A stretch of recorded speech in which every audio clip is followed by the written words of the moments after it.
Sentado mesmo como você está, abra sua Bíblia no Evangelho de João, capítulo 14. Nós iremos ler os 3 primeiros versículos. Evangelho de João, capítulo 14, versículo de número 1, 2 e 3. Quem for encontrando, aproveita e vai mandando um glória para o Senhor. Jesus conforta seus discípulos, é o título dessa leitura.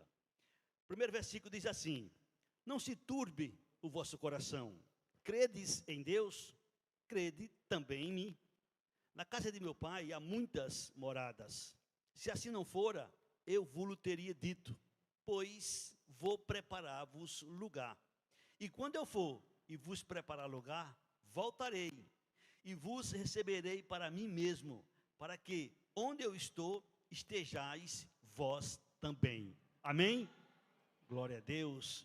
Bendito seja o nome do Senhor Jesus. Que palavra de Jesus. Perto do seu ministério ser concluído, ele fala para seus discípulos, consolando, confortando eles com esta palavra. Interessante é que Jesus começa dizendo assim: não se turbe o vosso coração. Então não se perturbem. Tenham paz, tenham alegria, tenham sossego. Não se perturbe. Vocês creem em Deus? Creia também em mim. Se a gente observar no mundo, muitas pessoas dizem, testificam que creem em Deus. Mas observe que Jesus aqui faz essa distinção. Vocês creem em Deus? Creiam também em mim. E quando a gente analisa sobre esse detalhe, Tiago até faz uma menção. Crê em Deus? Até os demônios creem e estremecem. Veja bem, claro e evidente que os judeus ainda precisavam entender que Jesus era Deus.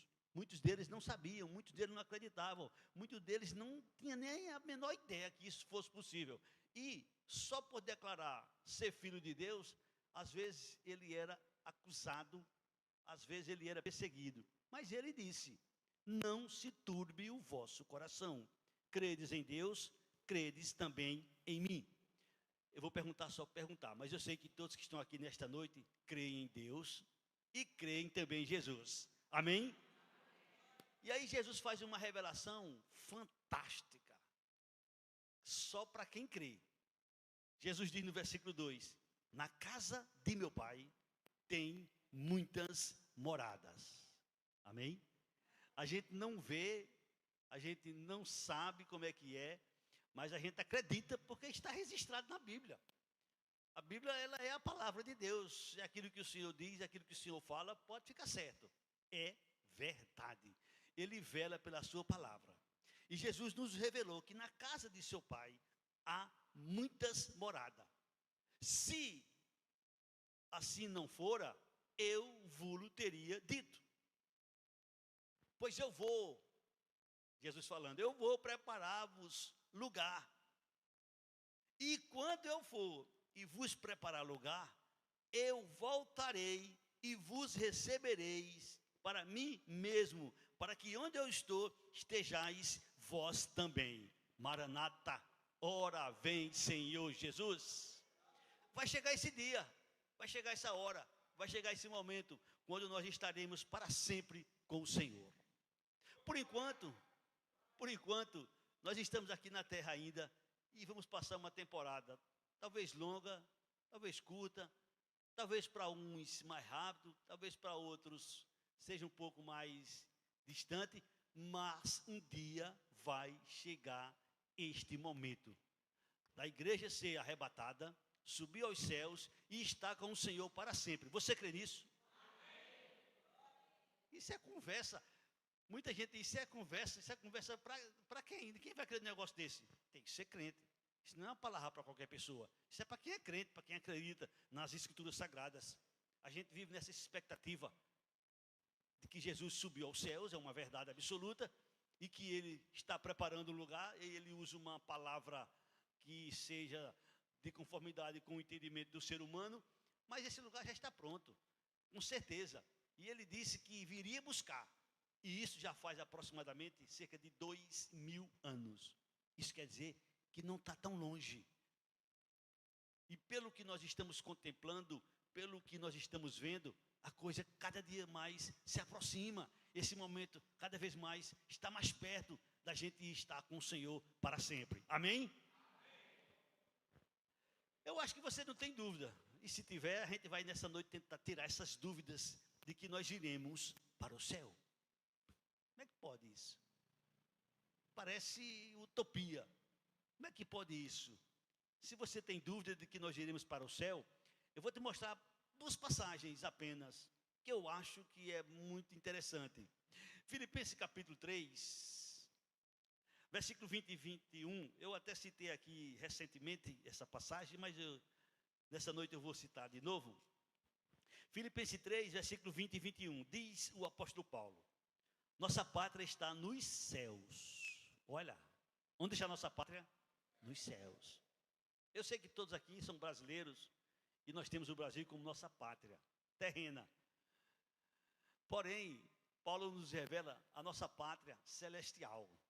E ele diz: nossa pátria está nos céus, de onde também aguardamos o Salvador, o Senhor Jesus Cristo, o qual transformará nosso corpo de humilhação para ser igual ao corpo da sua glória, segundo a eficácia do poder que ele tem, de até subordinar a si todas as coisas. Jesus tem todo o poder nos céus e na terra. Amém?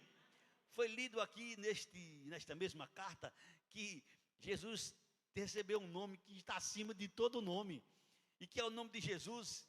Toda a língua vai confessar, todo joelho vai se dobrar e vai declarar que Ele é Senhor. A igreja, os comprados, os remidos pelo sangue de Jesus, estão nessa expectativa, aguardando o Salvador, porque Ele prometeu que voltaria. Ele disse: eu vou para o Pai, eu vou preparar um lugar, quando estiver pronto eu voltarei e levarei vocês, para que onde eu estiver, vocês estejam comigo. Essa é a maior esperança, essa é a nossa esperança. Esta é uma esperança que a gente está esperando, não é porque está aguardando por aguardar, estamos esperando porque vai acontecer para o louvor e para a glória do Senhor. Um dia vamos morar no céu, um dia vamos estar com Jesus para sempre. Amém? E como é que será lá? Claro que ninguém sabe tudo. O que a gente pode informar, o que a gente pode dizer, é o que está revelado. E além disto, não tem base. A gente pode imaginar, a gente pode sonhar, a gente pode pensar, a gente pode conjecturar. O único que viu algumas coisas e não pôde relatar foi Paulo. Paulo teve o privilégio de subir até o 3º céu. E ele diz que por conta destas visões que ele teve, foi enviado para ele um mensageiro do capeta para perturbar ele, para esbofetear ele, para que ele não se vangloriasse. Então você tem ideia de como será lá? Não, ninguém sabe. O que a gente sabe é o que está revelado. E João foi quem nos revelou aquilo que Jesus mandou revelar. Apocalipse capítulo 21. Eu creio. Você crê também? Apocalipse capítulo 21, a partir do versículo 1 até o 7. Preste atenção nesses detalhes aqui, bem rapidinho. Vi novo céu e nova terra, pois o primeiro céu e a primeira terra passaram, e o mar já não existe.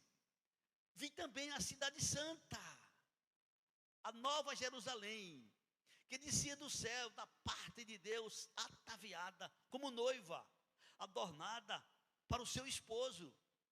Então ouvi grande voz vinda do trono dizendo: eis o tabernáculo de Deus com os homens, Deus habitará com eles, eles serão povos de Deus, e Deus mesmo estará com eles, e lhes enxugará dos olhos toda lágrima, e a morte já não existirá, já não haverá luto, nem pranto, nem dor, porque as primeiras coisas passaram.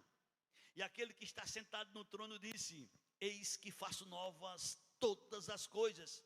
E acrescentou: escreve, porque estas palavras são fiéis e verdadeiras. Disse-me ainda: tudo está feito. Eu sou o alfa e o ômega, o princípio e o fim. Eu, a quem tem sede, darei de graça da fonte da água da vida. o vencedor herdará estas coisas, e eu lhe serei Deus, e ele me será filho. Amém. Glória a Deus. Que leitura fantástica. Parte de uma revelação de como será nos céus. Não sei se você observou, mas acredito que sim, mas eu quero chamar a atenção de vocês para o versículo 4. Lá onde nós iremos morar, não haverá morte. Deus vai enxugar de nossos olhos toda lágrima. Isso quer dizer que não vai existir mais choro. Não existirá luto. Não existirá pranto, nem dor. Amém? Se o mundo aqui fosse sem dor, sem luto, sem pranto, eu acho que muita gente nem queria subir, queria ficar por aqui mesmo.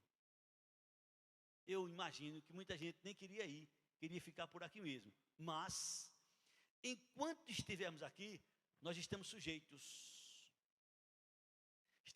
a muitas coisas que às vezes não queremos, que às vezes não desejamos, que às vezes gostaríamos que não chegasse, mas é inevitável.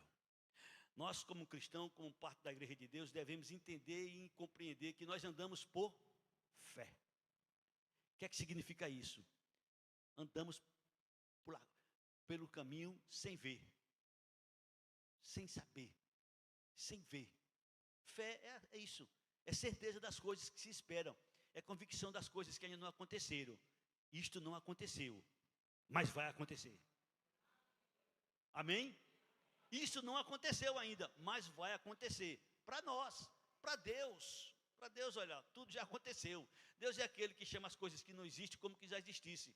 Mas Ele tem que tratar conosco numa linguagem que a gente entenda. Estamos aguardando no nosso tempo, esse momento, quando nós iremos subir ao encontro do Senhor. Porque Ele disse, não se turbe, tenha calma, fique tranquilo, não se perturbe. Na casa de meu Pai tem muitas moradas. Nossa caminhada aqui, ela é passageira, ela não dura muito tempo não. Se a gente tiver a felicidade de viver 100 anos, olha, eu acho que são poucos hoje em dia. Talvez você conheça um ou dois, ou talvez até mais, mas é bem provável que você não conheça ninguém que tenha 100 anos. E se tiver alguém que tem 100 anos, ninguém da sua infância está mais vivo. Isso é uma raridade. Mas lá nós iremos ter a vida eterna. Amém? Sem dor, sem choro, sem pranto, sem sofrimento, tudo para o louvor e para a glória do Senhor nosso Deus. Mas isto não aconteceu. Isso não é utopia, isto é uma realidade que vai acontecer. Por enquanto estamos aqui, e enquanto estivermos aqui, está revelado aquilo que a gente não gostaria. Mas Jesus disse, João 16, 33, no mundo vocês vão passar por aflições. Agora tenha bom ânimo, eu venci o mundo. Amém? No mundo vamos passar por aflições. O que é que significa aflição? Depende de onde ela venha, depende de onde ela surge, depende da ocasião. Às vezes acontece conosco algumas coisas e a gente fica incomodado, sofrendo. E quando a gente começa a olhar para outras pessoas que estão passando outros problemas diferentes, aí a gente percebe que o nosso não é problema. Mas mesmo assim, eu costumo dizer, e eu vou repetir, o maior problema do mundo é o meu, para mim. Com certeza, para você é o seu. Enquanto estivermos aqui, iremos passar por aflições. Seja no âmbito familiar, seja na vida conjugal, seja em qualquer esfera, a gente vai passar por aflições. Foi até citado aqui na oração, o dia mau. Enquanto estivermos aqui, esse dia mau vai chegar para todo mundo. A gente só não sabe quando e nem de onde ele vem, mas que vai chegar, vai. Por isso que Deus usa o apóstolo Paulo para nos orientar, para nos dar conselho, para que a gente se prepare, para que enfrente o dia mau e passe por ele e tudo permaneça inabalável. Amém? Enquanto estivermos aqui, vamos sofrer. Está escrito, no mundo tereis aflições. Agora tenha bom ânimo, eu venci o mundo. Meu irmão, minha irmã, eu não sei o que você está passando. Talvez na sua vida esteja tudo bem e eu louvo a Deus por isso. Talvez esteja tudo bem ajustado e eu louvo a Deus por isso. Mas com certeza você já passou por alguns momentos que não foi legal. Com certeza eu não queria que acontecesse, mas você vai passar por alguns momentos que não é legal. Na nossa vida tem momentos que se a gente pudesse, a gente pulava, mas não tem como fazer isso. A gente tem que estar preparado, certo de que, enquanto estivermos aqui, o Senhor Jesus deixou de aviso, no mundo vocês vão passar por aflições. Agora tenha bom ânimo, amém? Tenha bom ânimo, eu venci o mundo, e a gente precisa, é por isso, irmãos, é por isso que a gente precisa, é por isso que a gente necessita da igreja. É na igreja que a gente escuta, é na igreja que a gente é tocado, é na igreja que a gente é abalado, é na igreja que a gente é abençoado, é na igreja. A igreja é uma coisa espetacular.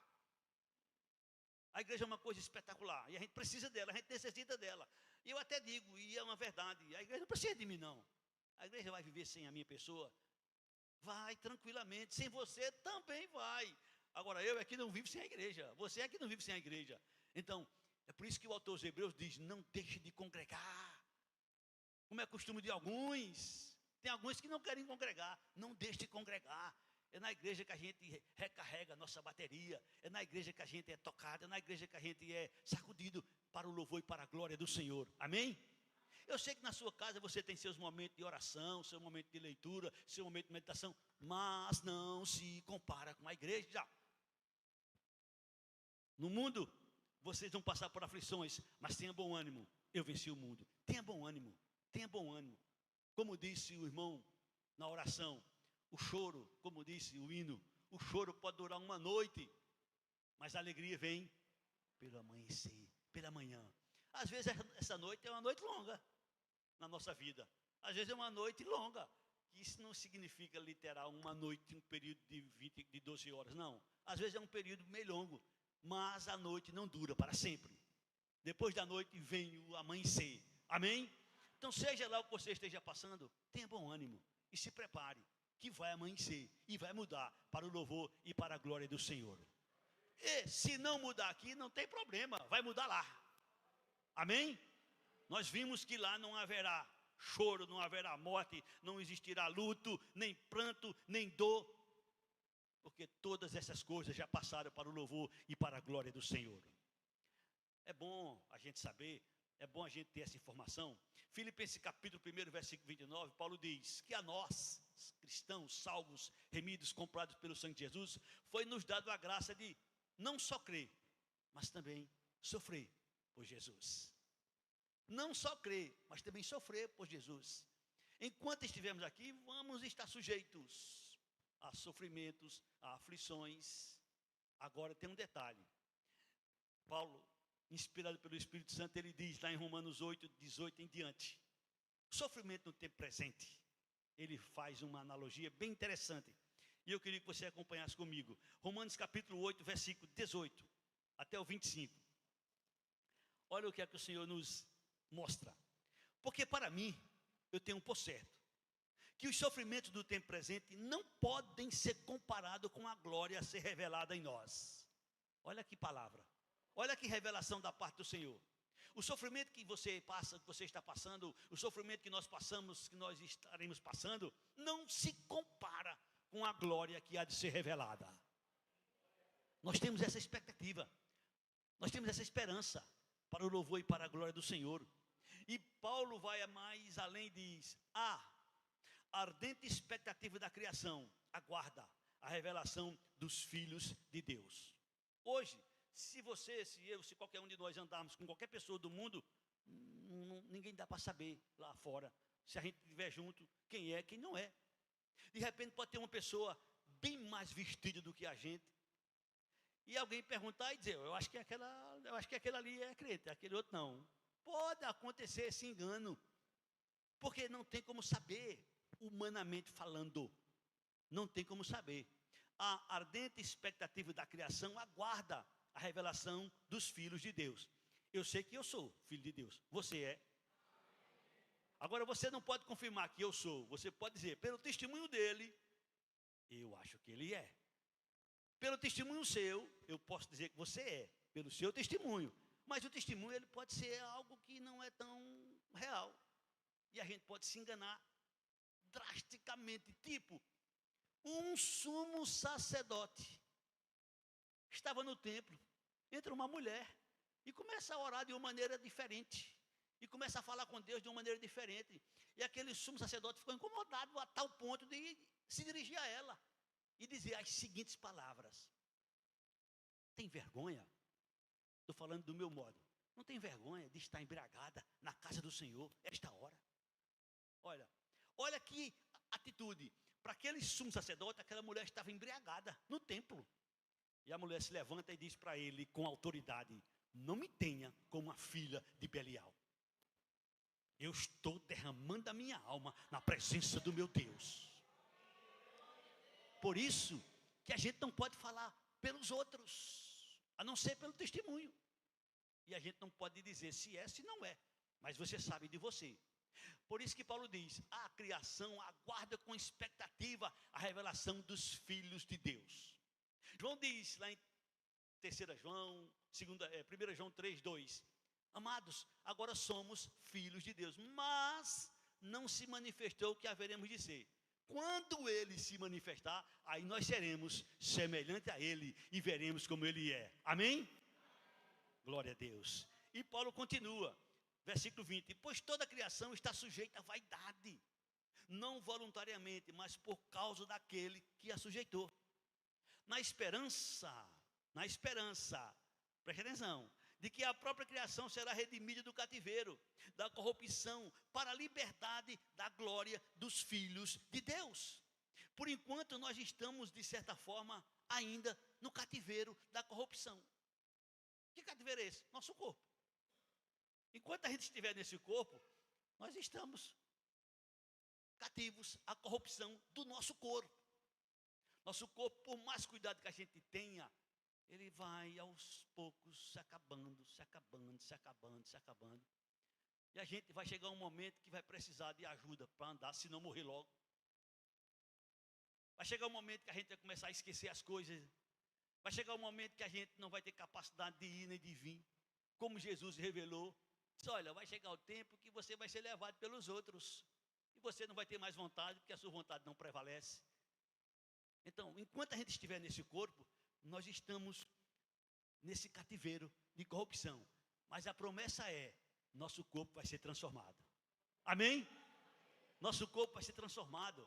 O corpo que nós iremos ter, não precisará de óculos para ver. Observa quantos irmãos nessa noite estão aqui com óculos. Por quê? Porque nós temos uma deficiência visual. E muitas outras. Esse corpo é tão fraco, se a gente não beber água e não comer, a gente não passa muito tempo.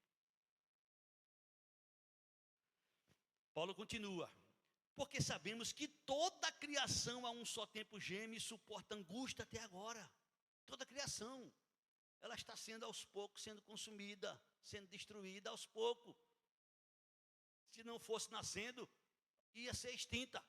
Qualquer espécie de ser, não importa a qualidade de animal que seja, se não tiver reprodução, vai deixar de existir. Porque as coisas vão acontecendo e vão morrendo. E sabemos que existem até alguns animais que nem existem mais. Versículo de número 22. Porque sabemos que toda a criação a um só tempo geme e suporta angústia até agora. E não somente ela, não somente a criação do mundo, mas também nós, os salvos, nós que temos as primícias do Espírito, igualmente gememos em nosso íntimo, aguardando a adoção de filhos, a redenção do nosso corpo. Estamos aguardando, estamos na expectativa de que se cumpra o que Jesus disse em João 14, 1, 2 e 3. Credes em Deus? Crede também em mim. Na casa de meu pai tem muitas moradas. Se assim não fosse, eu não vos teria dito. Vou preparar lugar. E quando eu for preparar lugar, voltarei e levarei vocês, para que onde eu estiver, vocês estejam comigo. Amém? Para sempre. Só que não é com este corpo. É com um corpo glorificado. Amém? Versículo 24. Não, versículo 23. Não somente ela, mas também nós que temos as primícias do Espírito, igualmente gememos em nosso íntimo, aguardando a adoção de filhos, a saber, a redenção do nosso corpo. Porque na esperança fomos salvos. Ora, a esperança que se vê não é esperança, pois o que alguém vê, como espera? Mas se esperamos o que não vemos, com paciência aguardamos. Estamos aguardando. Maranata, vai acontecer. Ora vem, Senhor Jesus. Maranata é uma palavra que ela vai deixar de ter sentido. Como é que é? Como é que isso é possível? Maranata significa, ora vem, Senhor Jesus. Quando ele vier, não se usará mais essa palavra, porque não faz sentido, ele já veio. Amém? E isto não vai demorar, para o louvor e para a glória do Senhor. Agora, irmãos, enquanto estivermos aqui, vamos sofrer, vamos padecer. Minha filha mandou um vídeo para mim que eu achei fantástico. Resumindo, o pastor perdeu sua esposa e no dia seguinte ele foi ministrar a palavra. E quando chegou na igreja, a igreja ficou na expectativa. O que é que ele vai pregar? O que é que ele vai dizer? Porque pastor tem uma missão especial. Pastor às vezes sai de um funeral fúnebre, de uma cerimônia fúnebre, e vai para um casamento. Às vezes ele sai de um casamento, vai para um aniversário. Às vezes sai de um aniversário, vai para um hospital. Às vezes sai de um hospital, vai para um lugar e o pastor, só a graça. Por isso, eu digo às vezes em tom de brincadeira, mas que é uma coisa séria. Se eu fosse Deus, eu não estou dizendo que eu sou não, mas se eu fosse, alguém quer ser crente? Beleza, 6 meses sem pastor. Vá ser pastor 6 meses, aí depois você vai ser crente. Porque às vezes a gente cobra, às vezes a gente exige, às vezes a gente acha que o pastor tem que ser, tem que fazer. É um homem igual a mim, igual a você, não há diferença não, nós somos iguais. Amém? Ele só tem uma responsabilidade maior do que muitos, para o louvor e para a glória do Senhor. O pastor, na ocasião, começou a celebrar a palavra, e aí ele disse: enquanto nós estamos aqui na terra, temos o privilégio de glorificar a Deus na dor. Quando a gente subir para o céu, não vamos glorificar na dor. Só glorificaremos a Deus na dor enquanto estivermos aqui na terra. Por isso, meu irmão, minha irmã, aproveite os momentos que Deus te dá para louvar, para bendizer, para exaltar o Senhor, independentemente de qualquer situação. Como disse o hino, ainda que a figueira não floresça, mas eu me alegrarei no Senhor. Sempre eu me lembro e sempre eu vou falar dessa irmã. Só eu acho que a minha esposa conhece ela muito bem. Ela já dormiu no Senhor. Talvez tenha aqui alguns que conheçam a irmã Zefinha Custódia. O testemunho dessa irmã, mesmo depois de ter dormido no Senhor, não pode ser deixado de falar. Tomamos o conhecimento na época, há 30 anos atrás. 30 anos atrás, e ainda hoje eu falo nela, viu? Tomamos o conhecimento de que ela adquiriu um câncer e perdeu um dos seus seios. E a gente foi visitar ela. E fomos fazer uma visita para confortar nossa irmã Zefinha Custódia. Quando a gente chega na casa dela, ela chama o irmão Antônio Soares e diz: cante aquele hino. E diz o hino. Eu disse: eu não acredito. E ela estava mais alegre do que nós, que estávamos ali tentando levar uma alegria para ela. Sabe por quê? Porque a sua esperança, a sua alegria está no Senhor. Ela era ciente, como a gente deve ser ciente, que enquanto estivermos aqui, vamos passar por dor. Vamos passar por sofrimento. Vamos passar por situações adversas. E às vezes a gente nem tem ideia, mas tem algumas dores que são maiores do que outras. Eu sei que você está pronto, eu estou pronto para passar certas dores, certo sofrimento, mas será que eu e você estamos prontos para ver um filho nosso? A coisa muda. A coisa muda. E enquanto a gente estiver aqui nesse corpo abatido, a gente está sujeito a passar por momentos difíceis. Mas é aqui na terra, é aqui nesse corpo que a gente pode glorificar a Deus no sofrimento. Quando a gente for transformado, lá não vai ter dor, lá não vai ter problema, lá não vai ter dificuldade, lá não vai ter crise, lá não vai ter enfermidade, lá não vai ter luto, lá não vai ter sofrimento, lá vai ser alegria para todo sempre, louvado e bendito seja o nome do Senhor. Mas aqui agora, não. O que é que nós iremos passar? O que é que nós estamos passando? O que é que vai acontecer amanhã? A gente não sabe. Mas uma coisa a gente sabe. Como disse o saudoso amado irmão, que cantava uma canção: E nessa canção ele dizia: se a gente perder tudo aqui na terra e não perder nossa fé, não perdemos nada. Se a gente perder tudo aqui na terra e não perder nossa fé, não perdemos nada. Por isso, meu irmão, minha irmã, vigie, como Jesus nos ensinou. Vigiai e orai. Louvado e exaltado seja o nome do Senhor Jesus. Observe o que Paulo nos revela na primeira carta aos Coríntios, capítulo 6, versículo 19 e versículo 20. Primeira carta aos Coríntios, capítulo 6, versículo 19 e versículo 20. Diz o Senhor por meio do apóstolo Paulo: acaso não sabeis que o vosso corpo é santuário do Espírito Santo? Meu irmão, eu fico às vezes pensando, eu imagino que você também deve pensar em alguns momentos. Se você nunca pensou nisso, mas eu quero que você pense agora um pouquinho.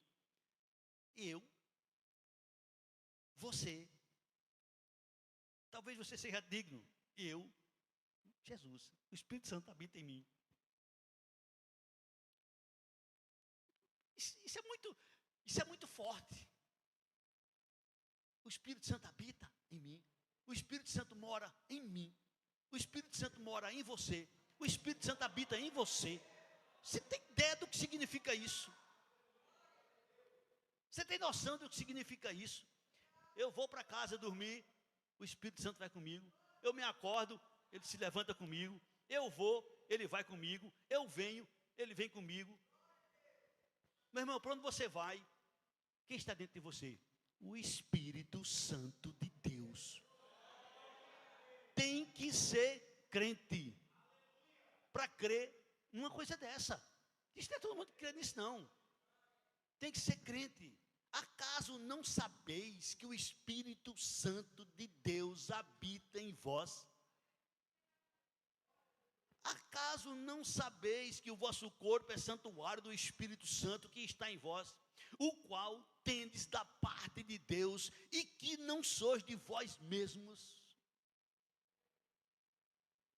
Quando a gente tem essa informação, quando a gente tem esse conhecimento, quando a gente tem essa certeza, nossa vida está nas mãos do Senhor. É dele. É por isso que Paulo diz, sabemos. Não é que você vai saber, não. Paulo diz, sabemos que todas as coisas cooperam para o bem daqueles que amam a Deus, daqueles que são chamados segundo o seu propósito. Eu sei que tem coisas na vida da gente, eu sei, claro. Tem situações, tem momentos que a gente não entende. E a gente até não concorda, eu sei disso. Pela nossa limitação, pela nossa fraqueza, pela nossa, às vezes, incredulidade. Mas está escrito. Deus vela pela sua palavra para cumprir. O Espírito Santo de Deus habita em você, meu irmão. Se você crê em Jesus, se você invocou Ele como Senhor, como Salvador, o Espírito Santo de Deus habita em você. E tem mais. Paulo vai mais além. Ele chega a dizer que o Espírito Santo testifica com o seu Espírito, com o meu Espírito, que de fato nós somos filhos de Deus. E você sabe. Se você tem alguma dúvida, eu não estou aqui para questionar ninguém, mas se você tiver alguma dúvida, nos seus momentos de orações, ora ao Senhor Jesus. Senhor Jesus, eu preciso, eu necessito. Senhor Jesus, eu estou com dúvida. Seja sincero. É porque às vezes, muitas vezes, a gente chega na igreja e a gente quer mostrar para o pastor, quer mostrar para o irmão, quer mostrar para a irmã, que a gente é crente. Quer mostrar que a gente é crente. Não precisa mostrar para ninguém, não. Se você é, Deus sabe. Se você é, Deus sabe. Se você não é, Deus também sabe. A gente pode chegar na igreja pintado, desenhado, bordado. Isso não vale nada, não. Se não tiver, não vale nada. Quando uma pessoa invoca Jesus como Senhor, como Salvador, a primeira coisa que ele recebe é o selo do Espírito Santo dele. Paulo diz, em quem também vós estáis, depois que ouviste a palavra da verdade, o evangelho da vossa salvação, tendo nele também crido, foste selado com o Espírito Santo da promessa. E não é um selo visível, Não é um selo que a gente olha e vê, eita, está ali a marca ali na mão do irmão, na testa, no braço, na camisa. Não, é um selo interno. Amém? E é justamente esse selo que nos identifica que somos de Deus, não para o mundo, para Deus. No mundo, a gente vai ter a oportunidade de glorificar a Deus com o nosso corpo, que não pertence mais a nós. E aí onde muito cristão às vezes se equivoca. Oh meu Deus, comete um erro tão grande. Eu já ouvi cristãos bater no peito e dizer, eu sou dono da minha vida, eu faço dela o que eu quero, eu mando na minha... Meu Deus do céu, precisa se converter, porque quem pensa assim ainda não se converteu, ou então falta conhecer. Paulo nos ensinou dizendo, não vive mais eu. O Paulo morreu, quem vive agora é Jesus Cristo em mim. E este viver é pela fé. Amém? É pela fé. Meu irmão, escuta com carinho. Acaso não sabeis que o vosso corpo é santuário do Espírito Santo, que está em vós, o qual tendes da parte de Deus, e que não sois de vós mesmo? Seja qual for a dor, seja qual for o sofrimento, seja qual for a crise que você esteja passando, não pare de louvar a Deus, porque isso é uma oportunidade que o Senhor nos concede, da gente glorificar Ele, enquanto estamos aqui na dor. Enquanto estamos aqui no sofrimento. Eu sei que dói, claro, mas é claro que eu sei que dói. Só eu sei as dores físicas que eu passei há alguns anos atrás, só eu sei. Chegava o momento de eu dizer, Senhor, me leva. Mas não é assim que funciona, não é agora a sua hora. E às vezes Deus tem surpresas maravilhosas, do tipo, Elias entrou na caverna e disse, Senhor, eu quero morrer. E o Senhor disse, tenha calma, tu não vai nem morrer, cababista. Eu vou enterrar para o céu vivo. E está lá com mais de 3.000 anos vivo. E ele queria morrer. O amanhã, irmãos, vamos ter muitas surpresas. Surpresas boas que Deus preparou para cada um de nós. Surpresas que só Ele sabe, só Ele conhece. Para a gente é surpresa, para Ele não. Meu irmão, minha irmã, acredite. Acaso não sabeis que o Espírito Santo de Deus habita em vós? Olha, o Espírito Santo de Deus habita em nós, que somos cristãos, em nós que temos Jesus como Senhor, como Salvador. E que nós não somos de nós mesmos. Então, se eu não sou dono da minha vida, se você é dono da vida, se você não é dono da sua vida, o que acontece comigo e o que acontece com você, tem dono. Tem dono. Amém? Tem dono. E o dono tem poder de mudar qualquer situação. E o dono tem poder de mudar qualquer quadro. E o dono diz assim para nós, não se turbe vosso coração. Não se perturbe. Não se turbe vosso coração. Credes em Deus, credes também em mim. E no versículo 20 Paulo diz, porque foste comprado por preço. E não foi preço de prata, e não foi preço de ouro, e não foi preço de real, e não foi preço de dólar, nem de euros, foi preço de sangue. E não é um sangue de qualquer animal, e não é um sangue de qualquer ser, e não é um sangue de qualquer pessoa, é o sangue puro, imaculado de Jesus Cristo. Fomos comprados pelo sangue de Jesus. Amém? Observe o versículo 20, porque foste comprado por preço, a glória, pois, glorificai a Deus no vosso corpo. Esta é a hora, este é o momento de você, este é o momento, esta é a hora da minha pessoa, este é o momento, é o seu momento da gente glorificar o Senhor, enquanto estivermos aqui no corpo. Por isso que Paulo aprendeu cedo.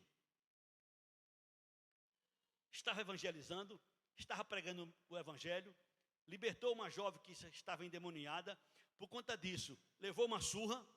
Silas foi de tabela, que não era nem para ser Silas que estaria com ele ali, era para ser João Marcos, mas Silas foi com ele. Chegou lá, levou uma surra junto com ele, foram presos, acorrentados, o sangue vertendo pelas costas das chicotadas que levaram, meia-noite, na cadeia, com uma companhia que não era agradável, só sabe o que é uma cadeia, uma delegacia, um presídio, quem já foi preso, quem nunca foi, não tem a menor ideia de como é. E Paulo, meia-noite, vamos orar, vamos louvar, vamos orar, vamos louvar. Meia-noite, vamos orar, vamos louvar. E começa a louvar o Senhor meia-noite. Claro e evidente que Deus olha de lá e diz, isso não é hora de estar me louvando, mas eles estão no sofrimento e mesmo assim estão me louvando, eu vou agir. Eu vou agir. E agiu de uma forma fabulosa, fantástica na vida deles. E eles foram libertos maravilhosamente para o louvor e para a glória do Senhor. Meu irmão, minha irmã, glorifica a Deus na dor. Eu sei que não é fácil, eu sei que não é fácil. Mas glorifica a Deus na dor. Glorifica a Deus no sofrimento. Glorifica a Deus em qualquer situação. Não é à toa que ficou escrito a respeito de Jó. Porque pode ter sofrimento na terra, mas igual de Jó, não. Ali foi o máximo. Ali foi o máximo. Mas ficou registrado. Algumas coisas que Jó passou e algumas coisas que aconteceram. E em um certo momento Jó disse, o Senhor me deu, o Senhor tomou, louvado seja o nome do Senhor. Jó não murmurava, pelo contrário, ele louvava, glorificava a Deus. Sua esposa até tentou, de certa forma, fazer por onde ele amaldiçoasse seu Deus e morresse. Ele, o que é isso? Está agindo feito uma louca. O Senhor é o dono de tudo. E a gente sabe o que aconteceu com Jó. Deus mudou a sorte de Jó. E mudou a sorte de Jó num momento ímpar. Que talvez você nem tenha percebido. Talvez você saiba e talvez você nem tenha percebido. Quando Deus mudou a sorte de Jó, foi justamente no momento que ele estava orando pelos seus amigos.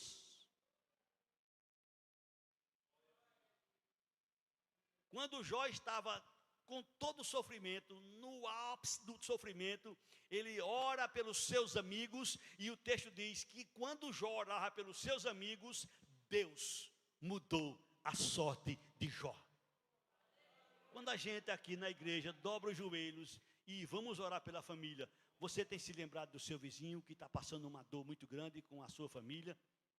Você tem pensado no seu irmão que está passando uma dor muito grande com a sua família? Ou você só se preocupa com a sua família?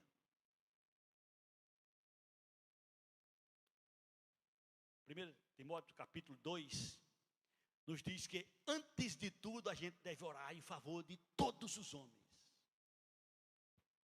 Antes de tudo. Ou você acha que Deus vai ouvir a oração de quem quer que seja? Nós somos as pessoas que Deus ora, que a gente ora e que Deus escuta, porque nós oramos em nome de Jesus. Nós somos o templo do Espírito Santo, como está revelado, e a gente pode falar com Deus a qualquer momento, a qualquer hora, em qualquer lugar, para o louvor e para a glória dEle. Não é que nós somos alguma coisa, não, é porque em nós está o Espírito Santo de Deus. E às vezes a gente nem sabe orar como convém, mas o Espírito que habita em nós intercede em nosso favor com gemidos inexprimíveis. Seja lá o que você estiver passando, não esqueça, Jesus disse, credes em Deus, crê também em mim. Isso você já faz. Isso você já faz. Não se perturbe. Não se perturbe. Acredite no Senhor, confie nele, que ele vai nos dar a vitória para o seu louvor e para a sua glória. Amém? Paulo, nessa mesma carta, no capítulo 3, no versículo 16 e 17 de Coríntios, ele diz: não sabeis que sois santuários de Deus e que o Espírito de Deus habita em vós? Se alguém destruir o santuário de Deus, Deus o destruirá. Porque o santuário de Deus que sois vós é o que, irmãos? Eu não entendi. Está na tela. É o que, irmãos? Eu vou ler e vou parar, viu? Se alguém destruir o santuário de Deus, Deus o destruirá. Porque o santuário de Deus que sois vós é... Você tem ideia do que é o significado dessa palavra? Se alguém destruir o santuário de Deus, quem é o santuário de Deus? É esse templo aqui? Não. Quem é o santuário de Deus? Nós. Se alguém destruir o santuário de Deus, Deus o destruirá. Porque o santuário de Deus, que somos nós, é sagrado. Você tem convicção que você é santuário de Deus? Então você é sagrado, ninguém pode tocar em você não. Sagrado, tem dono, pertence a Deus. É por isso que Pedro diz, nós somos geração santa, geração eleita, povo de propriedade exclusiva de Deus, que Ele chamou para o seu louvor, para a sua glória. Mas não é que o Senhor disse que aqui na terra vamos viver só bonança, não, vamos ter momentos maravilhosos. Olha, tem momentos nas nossas vidas que a gente, se pudesse, parava o tempo, de tão gostoso, de tão maravilhoso que é. Tem momentos em nossas vidas, mas também tem o outro lado. Tem momentos que, se a gente pudesse, a gente pulava, mas não tem como pular, tem que passar.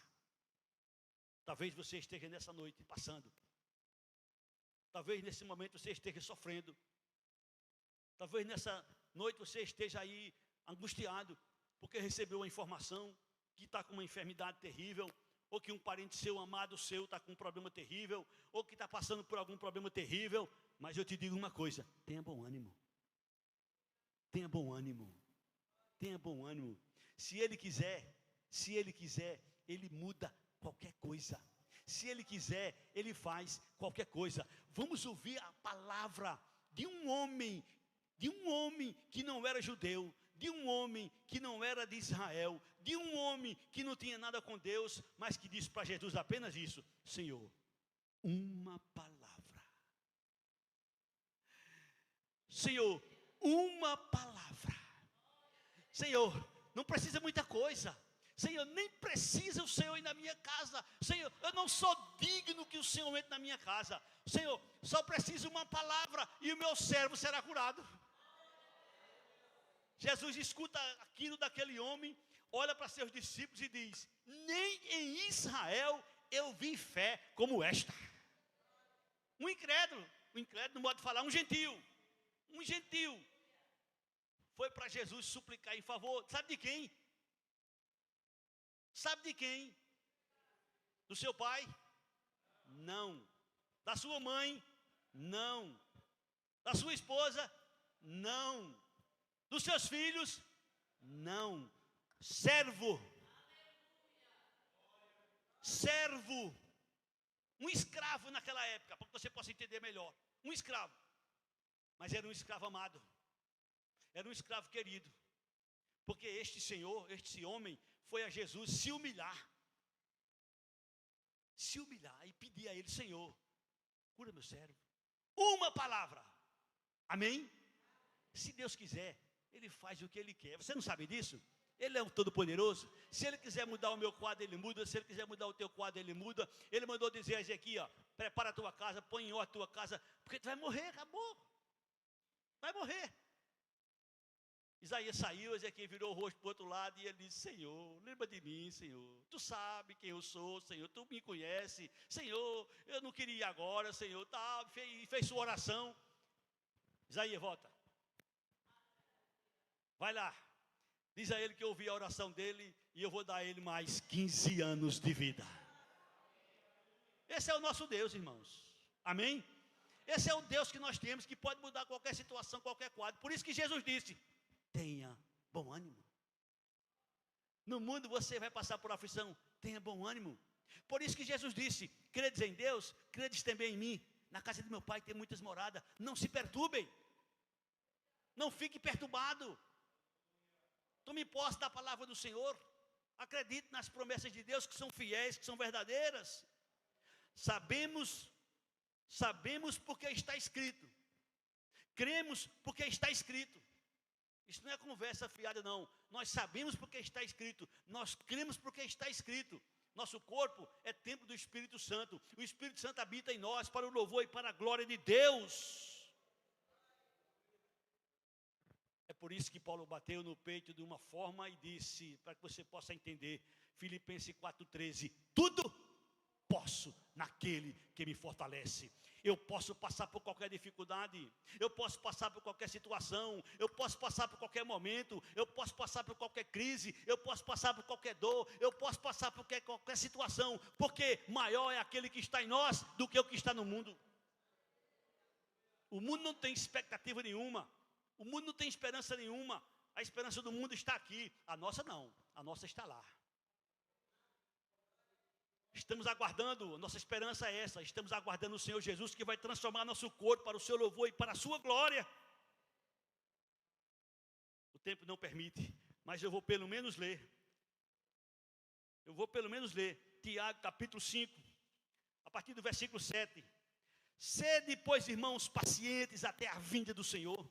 Eis que o lavrador aguarda com paciência o precioso fruto da terra, até receber as primeiras e as últimas chuvas.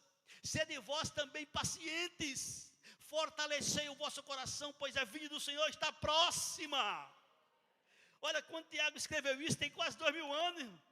Sede vós também pacientes e fortalecei o vosso coração, pois a vinda do Senhor está próxima. Irmãos, não vos queixeis uns dos outros para não serem julgados. Eis que o juiz está às portas. Irmãos, tomai por modelo no sofrimento e na paciência os profetas, os quais falaram em nome de Jesus, em nome do Senhor. Eis que temos por felizes os que perseveram firmes. Tendes ouvido a paciência de Jó, e viste que enfim o Senhor lhe deu, porque o Senhor é cheio de terna misericórdia e compassivo. Tome posse dessa palavra, meu irmão. Aproveite, aprenda que aqui na terra é a única oportunidade que nós temos de louvar a Deus na dor, no sofrimento, na aflição, em qualquer situação. O Senhor é digno. Aprenda com Paulo, aprenda com os homens de Deus. Eu digo Paulo porque quando ele escreveu a carta aos Filipenses, e nessa carta você vai encontrar muito mais vezes a palavra alegrai-vos, alegrai-vos, alegrai-vos. Paulo estava preso. E ele escreve, alegrai-vos no Senhor, outra vez vos digo, alegrai-vos. Alegrai-vos no Senhor, outra vez vos digo, alegrai-vos. Nossa alegria é onde, irmãos? No Senhor. Nossa alegria é onde, irmãos? No Senhor. É por isso que quando a gente se reúne para louvar o Senhor, a gente deve dar o melhor para o Senhor, porque Ele merece, Ele é digno, mesmo na dor, mesmo no sofrimento, mesmo na aflição, mas o Senhor é digno e Ele vai nos dar algo que ninguém pode se comparar, que ninguém pode ter, que ninguém pode obter, se não for através da fé na pessoa de Jesus.